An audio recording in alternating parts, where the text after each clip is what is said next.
Ay, nakakatuwa yung aking na-replant, mga mamshis. Tingnan nyo. Yan.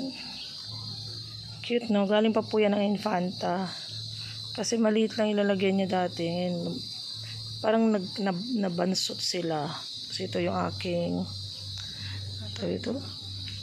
Amaryllis ba to? Wala pang bulaklak. Pero magbulaklak ulit yan soon. Tapos ito. And then ito. Hindi ko alam yung pangalan niyan. Basta maganda yan. And of course ito. Yan yung aking triangularis. Yan. Tsaka ito. Tingnan nyo, nabulaklak siya. Ayan. Ito Cattleya yan. Ito po Cattleya to. Namulaklak lang to ng isang araw. Tapos ang klase mo na sakit sa mata yung pagtingin dito sa mga green. No? Ayan. Ganda oh. Ayan.